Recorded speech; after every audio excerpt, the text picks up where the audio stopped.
கலைஞர் ஐயாவுடைய மணிமண்டபத்துக்கு போகிறதுக்கு முன்னால் சொன்னாங்க, அங்கே போயிட்டு நான் இங்கே வரவான்னு கேட்டேன். வாடா நீ பாட்டுக்கு வா, அங்கே வா, அங்கே ஆள் போட்டுருக்கு, நீ போ, உள்ளே போயிட்டு பந்தோஷம் நிறையா கொடுத்தாங்க. உள்ள ஒன்று கூட்டத்தை கட்டுப்படுத்த முடியல. உள்ள போறங்க, அது சமாதி இல்லைங்க, அது சந்நிதி. திமுக தொண்டன் ஒவ்வொருத்தருக்கும் அது வந்து ஒரு குலதெய்வ கோயில்.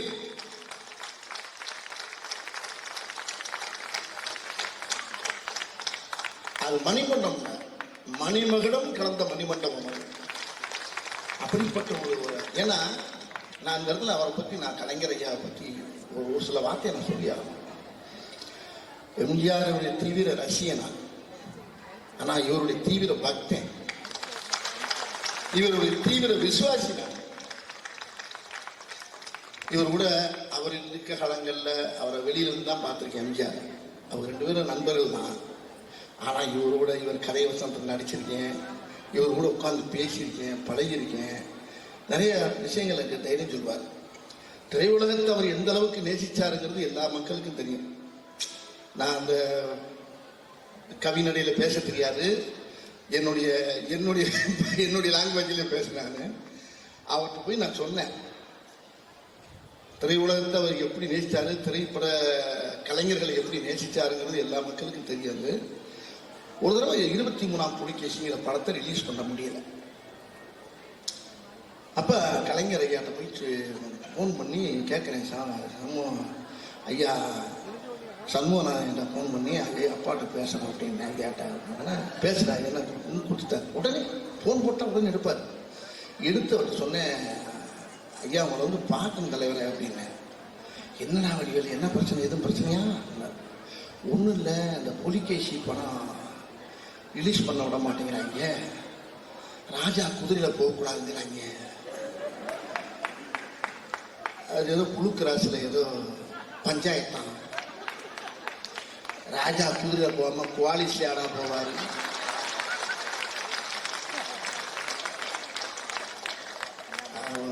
தலைவர் தெரியாமல் இல்லை, உங்களுக்கு தெரியுமே? தெரியும் வாங்க. ஒன்று இந்த படத்துடைய தயாரிப்பாளர் கூட்டிட்டு அவர் என்கிட்ட சொல்றார், தயாரிப்பாளர் 23ஆம் படத்துடைய தயாரிப்பாளர் என்கிட்ட சொல்றார். நான் போனேன், 7 நிமிஷம் தான் டைம் கொடுத்தாரு.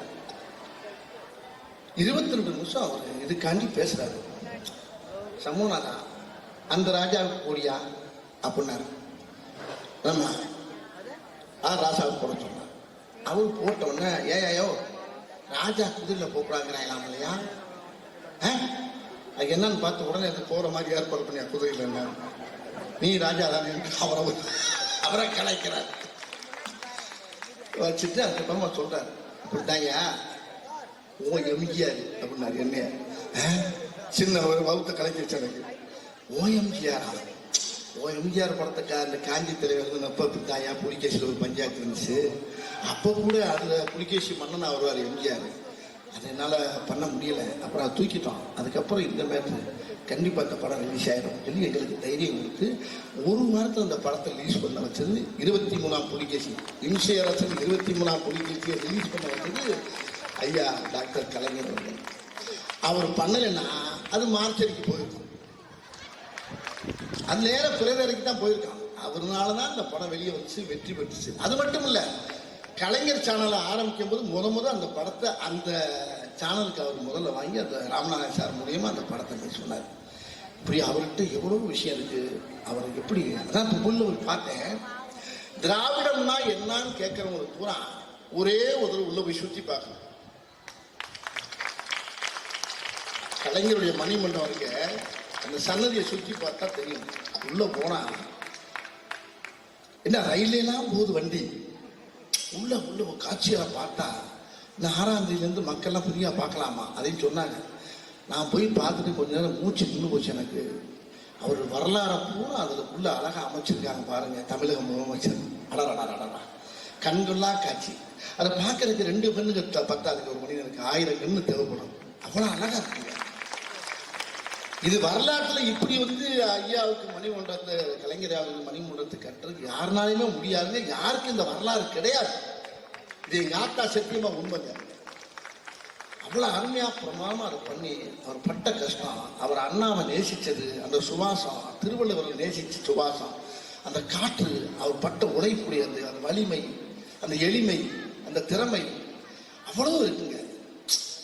ஒரு ஆளை அரவணைக்கிறது, அவர் ஒவ்வொரு போட்டோ அந்த புகைப்படத்தை பார்த்து உள்ள நான் அதுக்குள்ள இங்கேருந்து ஃபோன் வந்துச்சு, பார்த்தாச்சா இந்த வந்துடுறேன், உள்ள பூரா சுற்றி பார்த்து வந்தாங்க. இன்னைக்கு இந்த மேடையில் ஐயாவுடைய தமிழக முதல்வருடைய இந்த நலத்திட்ட உதவிக்கு என்னை அழைச்ச என்னுடைய அன்பு அண்ணன் ஒரு தைரியமான பிள்ளைங்க. ஒரு எதுக்குமே கேள்வி கேட்டாங்க நறுக்குன்னு தான் பதில் சொல்லுவாரு. டக்கு டக்கு டக்கு டக்கு டக்கு இதுதான், சும்மா குழப்பம் இல்லை. அண்ணே எப்பனே பார்க்கலாம் அப்படிலாம் இருக்காரு. சாயங்காலம் 6 மணிக்கு உடனே பட்டு பட்டு பட்டு பட்டு பேசக்கூடிய சேகர்பாபு அண்ணன் இந்த அறநிலைத்துறைக்கு இவர் கிடைச்ச ஒரு பெரிய பொக்கிஷம். இவர் மூலியமா இன்னைக்கு முதலமைச்சருடைய நலத்திட்ட உதவிக்கு என்னை அழைச்சதுக்கு, உங்களை எல்லாம் சந்திச்சதுக்கு, எல்லாம் பார்த்ததுக்கு ரொம்ப மகிழ்ச்சியா இருக்கு. அது ஐயா எஸ்பி முத்துராமன் ஐயா மேலையிலையும் பார்த்தது ஒரு மிகப்பெரிய சிறப்புரை ஆற்றிய என்னுடைய சகோதரி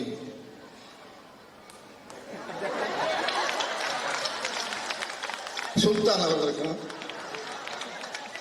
அங்க கூட ஜர்க்கிலே இருக்கு ஏதாவது பேசி மிகப்பெரிய உங்களுடைய பேச்செல்லாம் ரொம்ப ரசிப்பேன் நான். ஏன்னா நம்ம கட்சியில பேசுறதுக்கா முடியும், எப்படி ஒவ்வொரு வரலாறையும் புட்டு புட்டு வைக்கக்கூடிய ஆளு. அப்படிப்பட்ட எல்லாரையும் உங்களை சந்திச்சது, இங்க இருக்க மக்களை பூரா சந்திச்சது பெருமையா இருக்கு. இந்த இரவு எனக்கு பெரிய ஒரு நட்சத்திர மாதிரியே இருக்கு எனக்கு. ஐயா பல்லாண்டு பல்லாண்டு தமிழக முதலமைச்சர் நீரோடி காணணும். அவருடைய புள்ள இருக்க பாருங்க, மாமன்னன் சொன்னாங்களே, அருமை அண்ணன் அமைச்சர், விளையாட்டுத்துறை அமைச்சர் உதயநிதி. அது விளையாட்டு பிள்ளையா இருந்தாலும், அது விளையாட்டா இருந்தாலும் அலாட்டா இருக்கும், ரொம்ப ரொம்ப பயங்கரமான. அவர்கிட்ட பேசியெல்லாம் தப்பிக்க முடியாது. அது 1000 பேச்சு பேசுவா, ஒரே வார்த்தையில் ஒரு பதில் சொல்லி போயிடுவார். அப்புறம் ஒரு தைரியசாலி அவர் இன்னைக்கு இளைஞர்களுக்கெல்லாம் பெரிய ஒரு கிடைச்சிருக்காரு. அதே மாதிரி தமிழக முதலமைச்சர் அவர் சும்மாலாம் அந்த பதவியில் உட்காரல. அவர் ஐயா எஸ்பி ஐயா சொன்ன மாதிரி உடம்புல வடுவுகள் 10 நாளில் ஜெயிலுக்கு கொண்டு போய் சித்திரவு பண்ணி மிஷாவில் போட்டு கசக்கி பிடிச்சி தான் வெளியே வந்தார். அப்படி கஷ்டப்பட்டு உழைச்சவர் தான் இன்னைக்கு நம்ம தமிழ்நாட்டுக்கு முதலமைச்சராக இருக்காரு. அவருக்கு தோல்வியே வராதுங்க. அவர் எப்பயுமே அவர் வெற்றி முகத்தை தான் நம்ம பார்ப்போமே தவிர தோல்வி முகத்தை நம்ம பார்க்க மாட்டோம், பார்க்க முடியாது. இந்த அளவுக்கு மக்கள் மத்தியில் ஒரு சிறப்பான ஒரு முதலமைச்சர் நமக்கு கிடைச்சிருக்காரு. அவர் நீடோடி பல்லாண்டு பல்லாண்டு வாழணும்னு என்னுடைய குலதெய்வ ஐயனாரை நான் வேண்டிக்கிறேன். எல்லாருக்கும் வணக்கம். உங்களோட சந்திச்சதுக்கு நன்றி நன்றி நன்றி. மீண்டும் சந்திக்கிறேன்.